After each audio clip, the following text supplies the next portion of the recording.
My name's David Yardin. I'm a comic book illustrator based in Sydney, Australia. I've been working in comics since 2000, so 24 years. This year is my 20th year since I started at Marvel. I started in 2004. I've been doing Supernova since before it was called Supernova. It used to be called Comic Fest back in the day, and I think I started doing conventions with them the last Comic Fest show. So I've been part of the furniture since the very start of Supernova. Fantastic. Cool. And is there anything on the program this year that you were particularly excited for? Anyone who's exhibiting or events? I generally don't look at the schedule apart from what I have to do, because usually I'm stuck behind my table. So you don't want to work yourself up over stuff you can't get away to? That's the thing. I'm always stuck here. I'm always drawing and signing, so it's a bit hard for me to get away. And it's every time I leave my table, that's when people come around and start crowding. So, but I mean, there's a lot of people probably I'll meet later. There's a VIP event tonight. And just at the hotel, obviously we travel together when we go into States, so I'll be up at the Gold Coast next weekend.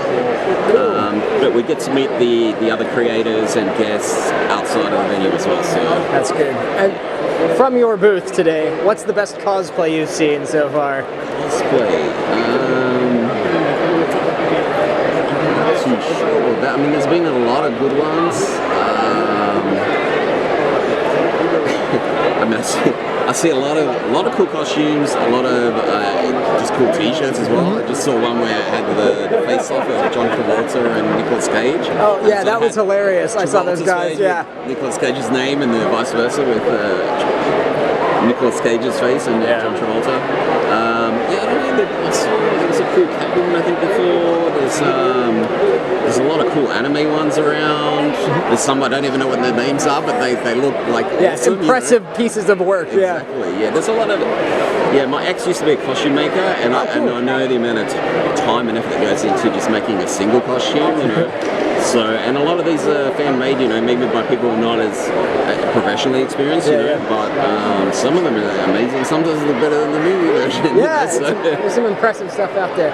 So most of our audience is not from Australia, so I'm very keen on hearing from Australian creators. What sets Australia apart as a creative community? I think Australia, I do a lot of work with the American companies, so with Marvel and DC and all those sort of other companies, so I think it's more the perspective. I guess a lot of people, some styles were influenced by a lot of different styles. We're also pretty close to Asia, so a lot of manga bleeds over, but it's definitely, I guess, the outlook, the Aussie way of life, the laid back, the larrikin, I guess, is the jokester over there in America, kind of aspect that the Aussies have, and I think that we bring a lot of that, a different viewpoint, I guess maybe a bit more of a global viewpoint than the Americans, writers and artists would over in the States.